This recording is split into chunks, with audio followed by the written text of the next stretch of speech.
and we're on Facebook Live and YouTube Yeah. and all that stuff. Behind the scenes here with a Run With It episode.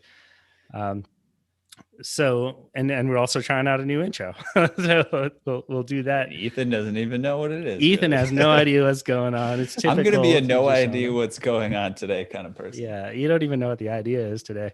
So I'll tell you about it a little bit here. We're talking about synthetic diamonds. Marika van der Velden, I probably butchered that name, so she's laughing at me right now, but she runs this high-end I will escort. butcher it less aggressively when We'll see. introduce her. She runs a high-end escort service in the Netherlands, and she is bringing us an idea here to take over the diamond industry with synthetic diamonds and gemstones. This is something that she had thought about years ago. The timing wasn't right then, but we do think that the time is ripe now. It's a huge market, $88 billion per year. It's expected to grow through 2030 by 3% a year. And synthetic diamonds are significantly cheaper. We'll get into that during the episode. We'll talk about how some people can launch unconventional or perhaps risque business ideas and some of the things that Marika has learned in running an escort service in the Netherlands. I thought this was supposed to be a conversation up front. Is that right? Well, you have no idea what's going on, Ethan, so there's not much for you to say. It's very one-sided when you're just lost because like I don't that. know what's going on doesn't mean I don't have anything to say. I'm saying something right now. Yeah. All right. When do I come I in value and your, give the official your contribution. Intro, Marika. Marika's sitting here. Let's read the bio. Okay. Marika van der Velden. She is the founder and owner of the largest high-end escort service in the Netherlands, Society Service. The service they offer is called the Girlfriend Experience, which means spending time with an escort will feel similar to spending time with a girlfriend. Who says that's enjoyable? Sometimes it's not. I don't know. Like she put in the bad parts. I don't know. She started this business at 21 that now generates $200,000 per month. Welcome to the show. And Chris, are you going to cut me off like we typically do? Yeah, I'll cut you off right now. Post cut off.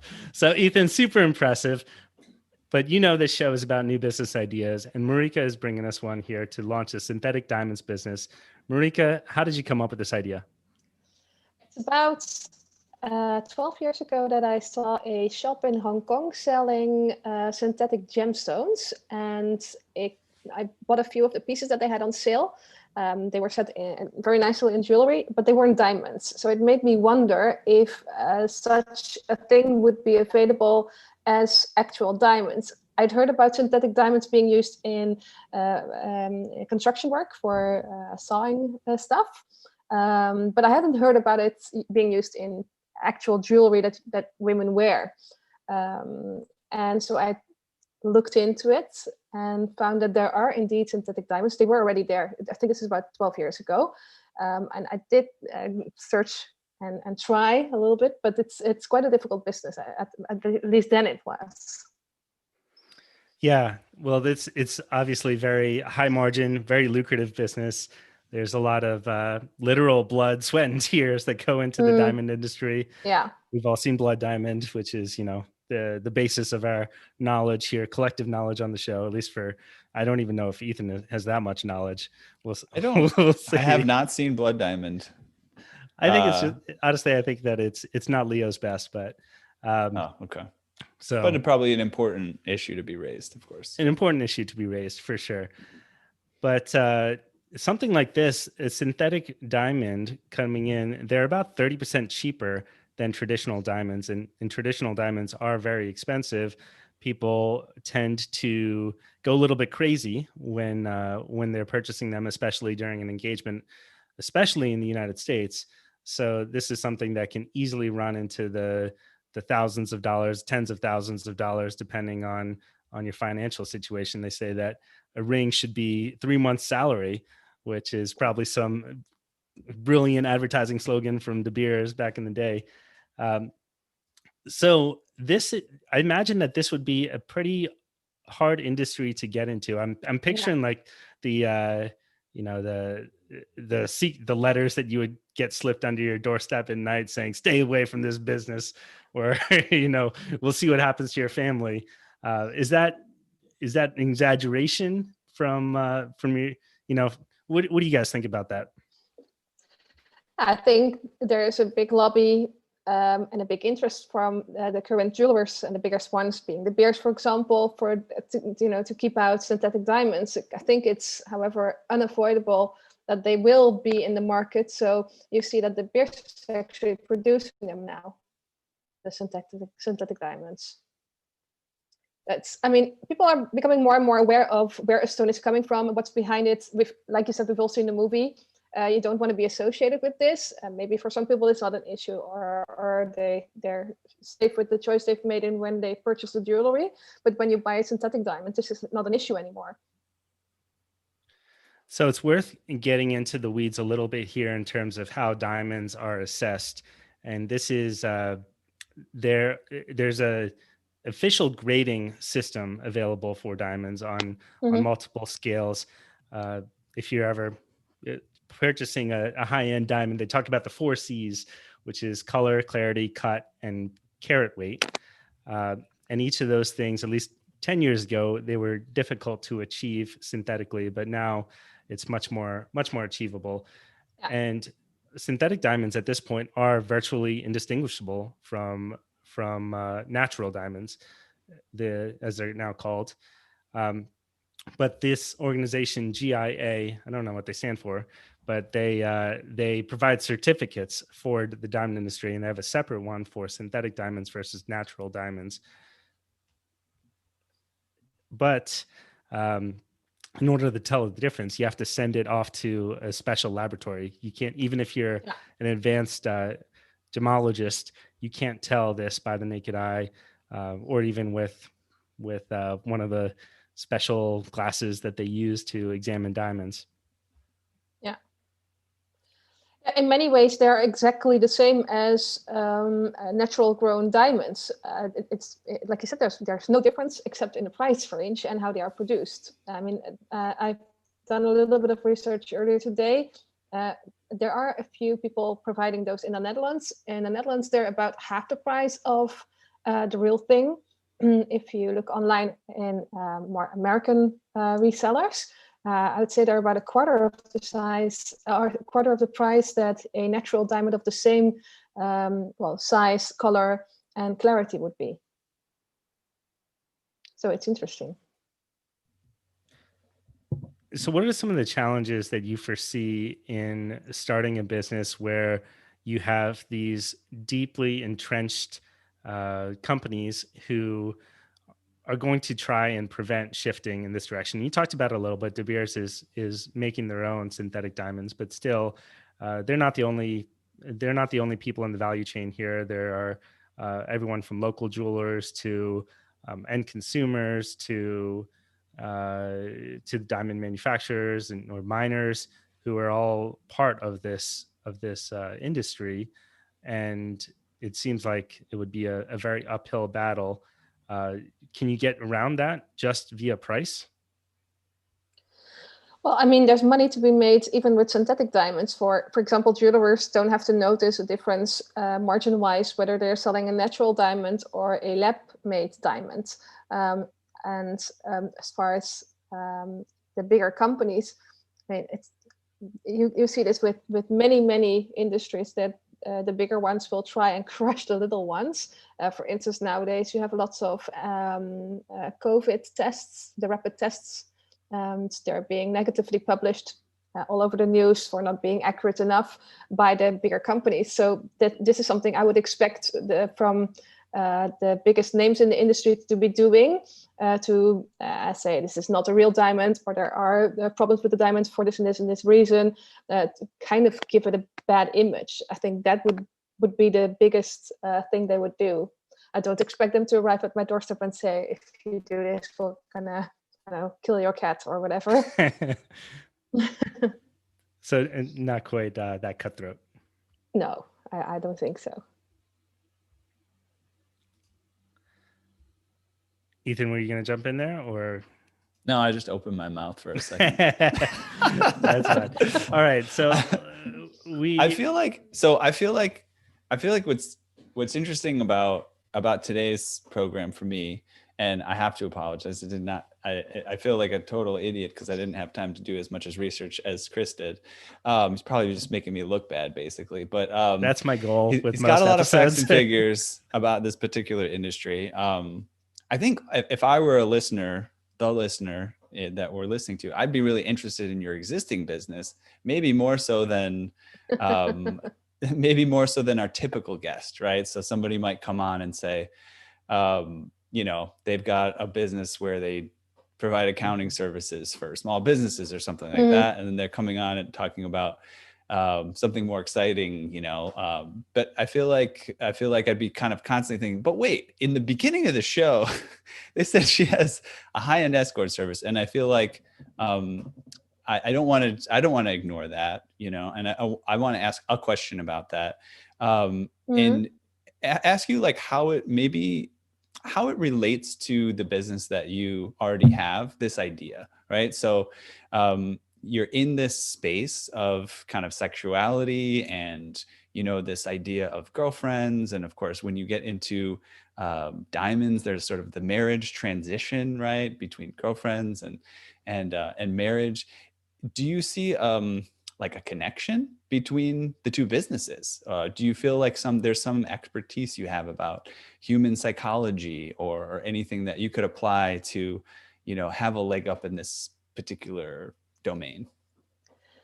Well, if you run an escort service, and mind you, this is fully legal in the Netherlands, so I can speak very freely about what it is that I do. I have a permit, we pay taxes and everything, but right. I can imagine it's quite a different thing for other people. But when you run an escort service, you do notice how far people are willing to go to create a memorable encounter and to create a certain feeling desired, desiring another person, and the luxury that comes with booking at a high-end agency. I'm not saying the ladies are all dressed in designer wear with big diamonds and everything, but it does trigger a little bit the feeling of luxury and the feeling of desiring something. And I think the lengths people are willing to go to be desired or to desire something does overlap a little bit with the synthetic diamond thing. A diamond or beautiful jewelry is something that many people desire as well. And yes, it's associated with marriage and proposals, but it's also associated with gifts and with spoiling a person or wanting something that may not be obtainable normally. I think that is the same for an escort, for example. If one of the clients were to approach a similar looking lady or the personality similar to the ladies working with me, approach them in the street, that would not be something that they would be easy to obtain. And that also applies to diamonds. It's also not something that's easy to obtain, but it is highly desired. So I think in that perspective, it does relate a little bit to my current business. Yeah, no, that's a great answer. Yeah, I'm fascinated because I feel like that, you know, there's so many different domains that we talk about when we're talking about business, you know, all the way from just the basic accounting and, you know, how you think about the numbers to, you know, the more theoretical, like there's got to be a pain involved before you start a business because you want to solve somebody's problems, right? So it's just fascinating to think about desire as the foundation for your business. Yeah. And I'm also fascinated about, I'm curious, let's to put it in the domain of diamonds and your existing business. Like we talk about, I think in business is pain a lot, right? Like somebody has a pain point and then the business is supposed to solve it. Then there's another side of like achieving something great, which sometimes is a little bit harder to associate with a pain. It's more about an ambition or an aspiration. Do you see like, are you familiar with this sort of structuring around having a business? And do you see this connected to either of the business ideas, like that there's a pain that you're solving, or is it all just like aspirational? No, definitely not. I think being lonely, for example, can be very hurtful for a person. And I think it's something that can be solved by booking an escort. So if that is the problem, then the solution could be to book an escort or to make friends, or, I mean, there are, of course, many, many other alternatives. But I think any business, like you say, is built around needing or wanting or desiring something and offering a solution for this. And that's no different whether you're selling synthetic diamonds or whether you are running an escort service. And so I'm curious also, like, what is the like, as we market this and we try to get our first customers, how would we describe our client avatar in terms of what is the problem they're trying to solve by getting the diamond? So I guess we've established pretty obviously they're trying to save some money, but is there anything beyond that, like, the pocketbook example? Is there any other issue that we're kind of assisting people with through this business? I think there are two approaches. One is the money part. You want something that is very costly normally, that may not be within someone's budget, and the alternative being the synthetic diamond could be within the budget then, without other people noticing that it's different from a natural grown diamond. So when a person sees this type of ring on your finger, they will assume a certain price level associated with it, but in reality you paid a little bit less for it. I think that's one way to approach it. The second thing is that it being a conflict-free diamond. Right. I think that's also a pain. It's also a pain point. I think it could be a concern for people who shop at the bigger agencies, the bigger jewelries, that they are afraid that maybe the pieces that they are buying they are associated with conflicts. Yeah, that's a great point, and that would be a huge benefit. One thing that comes to mind for me is, and I'm stepping out of my comfort zone a little bit in describing this phenomenon, but there's the joke of women when you compliment them on their outfit, they say, "Oh, this old thing, I got it at Target for 30% off," or something like that. But people don't want to do that with diamonds, right? They don't want to downplay, "Oh, this was 50% off." And they wouldn't want to brag about something like that. That's one case in which they really want to say, "I got the best of the best, and this is just, look at how much my partner loves me based on this engagement ring." So how would you get around that? What type of language would you use? You talked about the positioning about conflict free. I think that's very compelling. I think that there are people out there who would say, "Are you crazy? I'm not going to spend $10,000 on a diamond ring. Like, I don't want to be that. I'm going to brag about not doing that." So I think that those are two groups of people. Is that enough to build a business on? No. I mean, I'm Dutch. Dutch are known for being the cheapest people on the world. And this whole "look, I got this on sale" thing doesn't even apply here. So I don't see this being something major in the business, in all honesty, at least not from my perspective. Maybe it's a cultural thing, but for me, this is definitely not something I would want to brag about.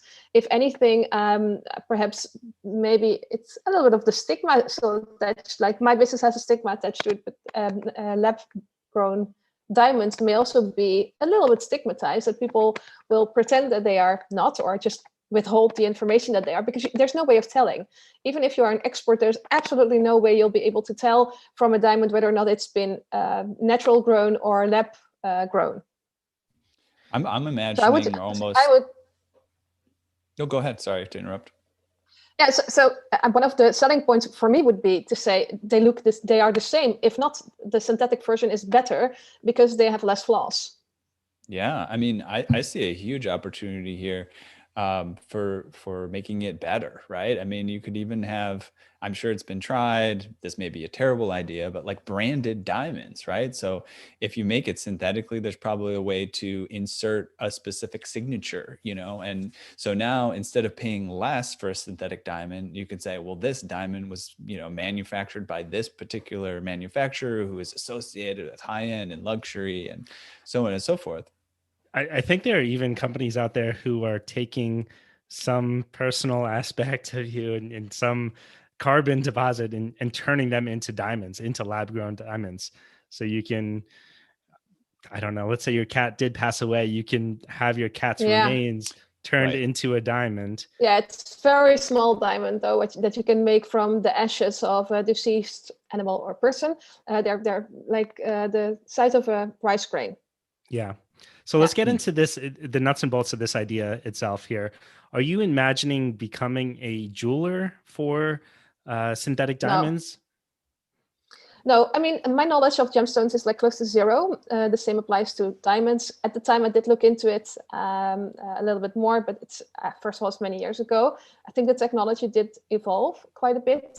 From what I can tell, the offer of synthetic diamonds is much, much bigger now than it was at the time. Also for clear diamonds.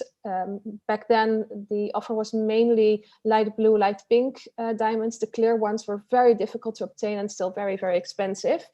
But yeah. So what would you do then? Because there are companies out here. I'm looking at a website. It's labtica.com, and you can get a 0.9 carat round cut lab diamond. And I don't remember all these acronyms, what they mean, but SI1K IGI certificate for $636. It looks like a, perfectly good diamond and significantly cheaper. It would be hard to compete directly with someone like that who's already established. So I'm wondering what you would do in this space. If I were to sell this in the Netherlands, I would do two things. First, three things. Set up a very, very good online web shop. I would not go with physical stores, but I would offer people the opportunity to view the diamonds via a secure shipping method. I looked into that with packaging that's see-through or it being checked, and so people know what they're buying. But I wouldn't go for a physical store because I think it's not worth the costs. Then the second thing I would do is set up as Google Analytics account, so you're visible online. And then I think for selling this in the Netherlands, I would connect it with a known Dutch person and make them the spokesperson of the synthetic diamonds. And are you picturing, so you're picturing selling diamonds themselves to end consumers? No, set and jewelry. Okay. So not just the stone, but the actual piece of jewelry. Okay. And how would you would find an expert to partner with to do this? Okay. What would be the first step that you would take there? Look within my own network. Who do I know that can do this for me? Or who knows someone who knows someone? Mm-hmm. Yeah. So let's talk about numbers a little bit here in terms of, so we just found out at the beginning of the episode, you're at $200,000 a month for probably at a minimum. That was a bit ago that we posted those numbers, but for your current business. So in starting a business like this, like what kind of goal would you set if you really, if you decided, hey, I'm actually going to jump into this? What kind of goal would we set? We can put it out to everybody, like for the first year of revenue. Any thoughts on like, if I really want to dive into this, how much would I like to make in the first year? Well, I think it's a capital intensive business. You need to purchase a lot of stones ahead. So it requires quite a bit of capital. I think making break even in the first year would be perfect already. Mm-hmm. And are we thinking like $1 million in the first year, basically breaking even, meaning we spend $1 million, make $1 million, something like that? I have no clue. Perhaps there could be a way to set this up where everybody takes a little piece of whatever is being sold. I don't know which quantities you need to purchase with the producers to get started. Perhaps there's a way to purchase per stone. That way you could make customized jewelry, and then per order you could say, okay, this is the amount we pay for the stone. This is for the jeweler. This is for selling the stone, and then make it like a building block of people in between who make a bit of money. That would be ideal for a starting business, of course, because it doesn't require a big investment. Yeah, it seems like you wouldn't even need inventory if you could do it that way. People are accustomed to waiting a little bit for custom jewelry. So it's not like you need to deliver it within 2 days. Yes, and keeping an inventory of expensive stones may not be the smartest thing to do, or to have this registered somewhere. I think the chances of break-ins would be very high. Yeah, I can find like one thing about this idea, just to be fully honest, I'm intimidated by it. When I brought up those numbers and kind of put them out to the rest of us, it's like, yeah, it sounds like maybe a capital intensive business. I'm used to thinking just about things that I could start from my home, with just a few bucks or, creativity or something like that, some sweat equity. So it's very interesting to try to consider what you'd need to do to get out there. And I feel like you'd kind of have to leap in with both feet and really be serious about making this business sort of bigger from the start. Yeah. Yeah. Well, I mean, if people have to wait months and months for their product to arrive, it's not feasible, I think. Personally, if I were to buy something like this, I would want it to be there faster than when I order a new bed. So right. I wonder if there's another approach that you can take. People tend to like custom jewelry, but I wonder if you could do almost like a limited edition release, and you accrue orders and you say, this is going to be our release. We're only selling 1,000 units worldwide of these special earrings. They're the only ones that are ever going to be made. They're going to have this this diamond set and this design, and then you partner with a celebrity if you can to market that, and you get around the inventory management issue. You can pre-sell it if you do it that way, and that seems much more achievable than if you were to try and build a business where you're building custom sets of jewelry as you go. Yeah, it makes sense, because I think when you're selling natural diamonds, you are building on the uniqueness of the stone. There's only one of its kind. Whereas with lab diamonds, you're not. You're basically saying, we produce this on demand. Whatever you want, we will make it. It's not that unique as a natural diamond would be. So making like you suggested, like a series of, this is a temporary edition and this is a temporary edition, it could definitely work. But it would require inventory. Well, it may require inventory. I'm wondering if you could, you can see the diamonds that are available on labtika.com right now. And if you went to a jeweler friend and you said, hey, let's build something around this, you can put up a landing page and say, we're going to do a limited edition launch of this design. It's got this type of diamond and this setting. So without even really involving Labtika, I would think you could get pretty far. And then once you get the pre-sales that come in, then you could go to them and actually place that bulk order and get that discount and have the timing and work through all that. I think another piece of this that's interesting is the story. I feel like even beyond the value of the diamond itself, I think even the story of the value of the diamond is really what's most important to people. And so I feel like in this type of industry, you could get somewhere special. Like I'm thinking about this, you just go to Labtika and you get a diamond and you move on from there. So then what stops somebody from saying, oh man, I just got it. They just gave it from me from over there and it's the same and I just wasted some money and so on and so forth. I think what gets inserted there is the story. Like if you can expand the story, if you could make the story more special, if you could customize it in some way, anyway, that gives someone a story that's beautiful that they can tell about what's going on. And I think this like locks in a little bit more deeply to what you brought up earlier about how far people will go to fulfill a desire, which is really a story, to be able to tell a story. So that's getting me really excited about a potential story of, by buying one of our diamonds, you are preventing 1 day of work for a child laborer in Africa. You are saving that much time, whatever the amount is. If you can quantify that in some way, that would get people really excited, I would think. I'll be fully honest with both of you. I am not a person that finds diamonds attractive. Like when I see someone proud of a diamond on their hand, I always think like, what's the matter with you inside? Where's your value, internally, that you have to look at your hand to remind yourself, and I know there are beautiful stories around rings and things like this, so I don't want to diminish it.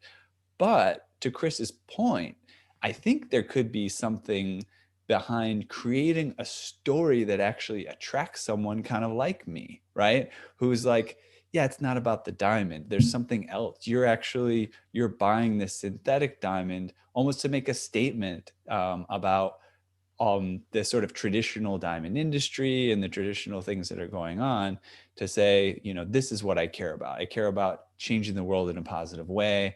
I care about, making people's health better, or helping people get educated, or whatever it is. I really like that. as a symbol and like a branded symbol of how, you know, I, or maybe my partner or whoever I'm giving it to, we care about the world. You know, we care about the world in some special way. I like that.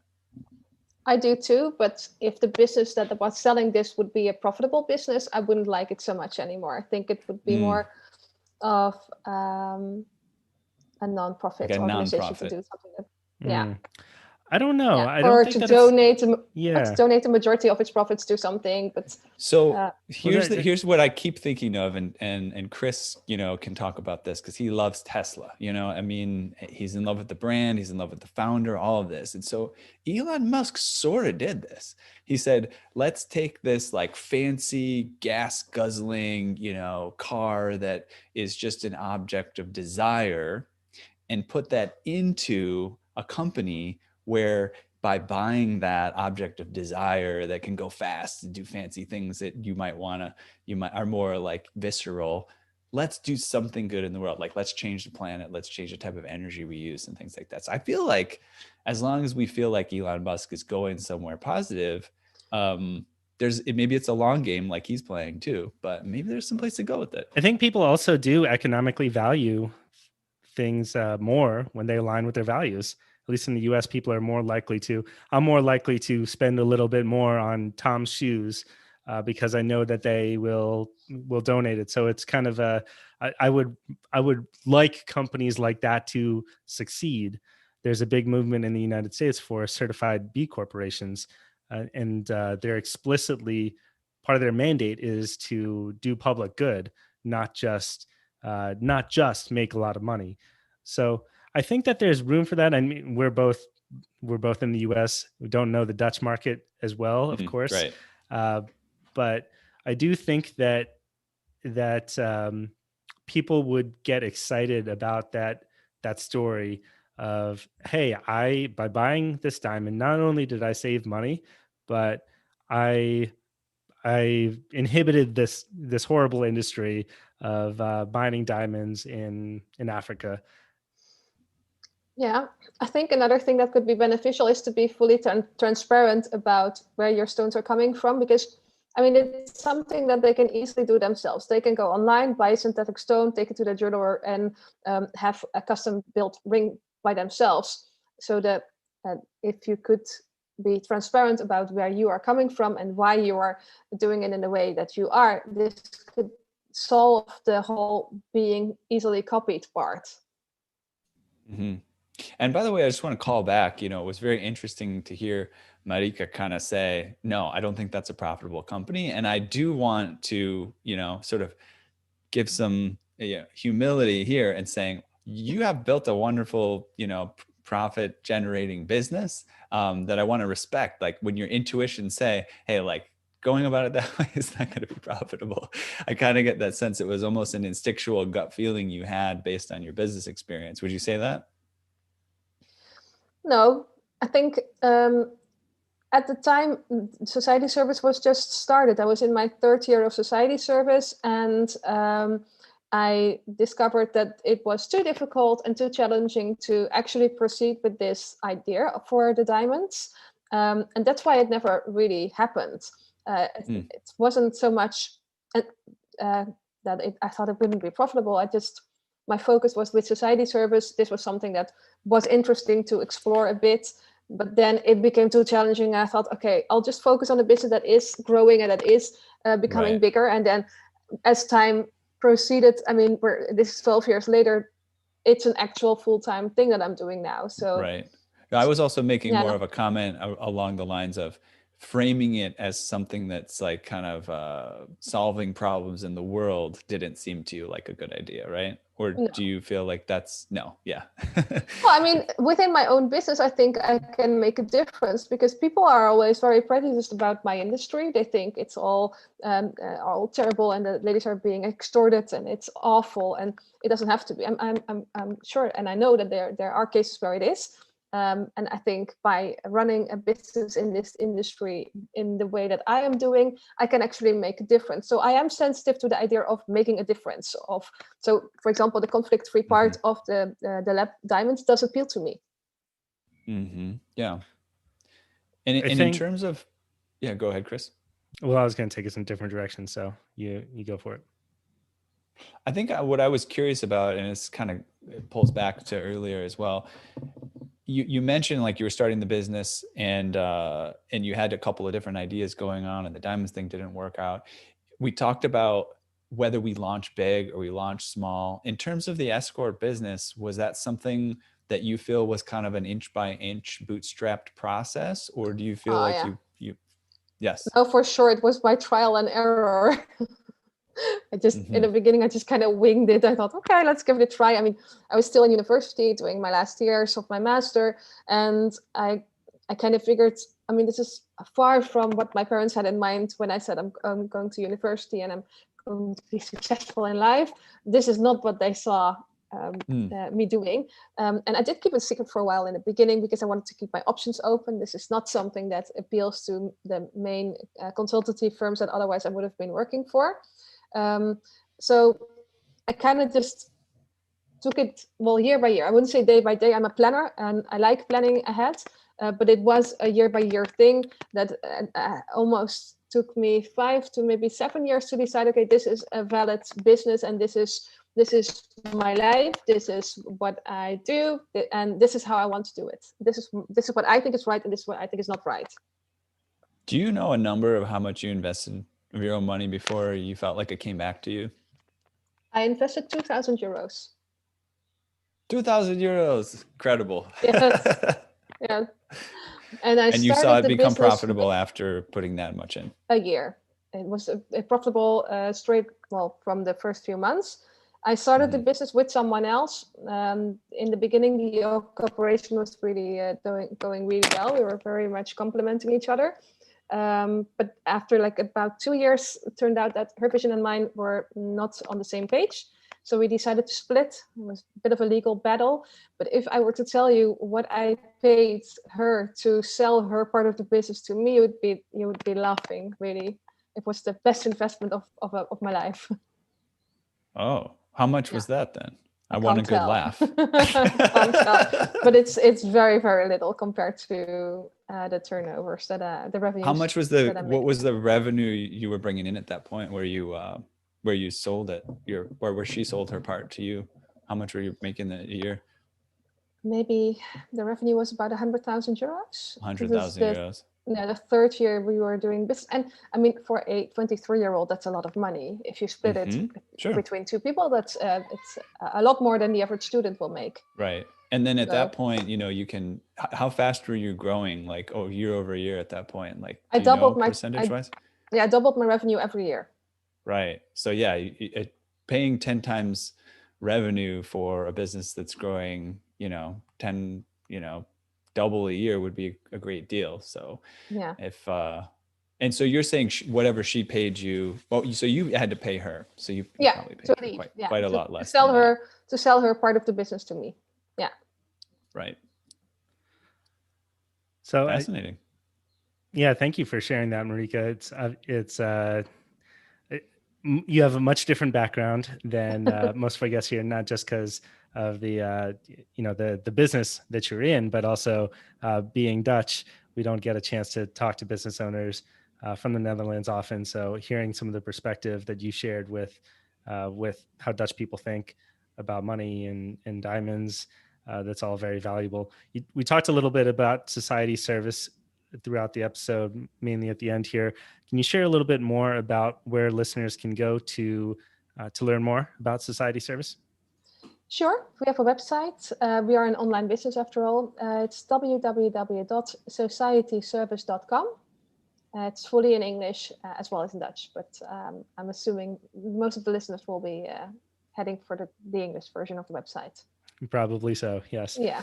And I have to ask, because it is timely, with the pandemic, are things just full swing for you, or have you had to change your business dramatically? Are you still accepting clients? Well, there was a mandatory closure for 3.5 months in the beginning of the pandemic, which was like between April and July. We were fully closed. It was very unfortunate. For me as an entrepreneur, I have my backups and my reserves, so it's fine. But it's in particular the ladies that were left out of all compensation, which was not nice, obviously. We're up and running. It's slower than normally.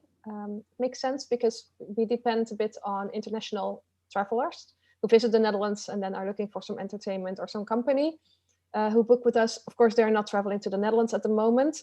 However, Dutch people aren't traveling abroad as well, so we do have a bit more Dutch clients at the moment. I would say at the moment, I think at the end of the year, we'll be at 50% of the revenue that we made last year. But our last quarter, during which we were fully open, wasn't that much worse than the same quarter in 2019. So I don't want to complain too much. It's not all that awful. That's great.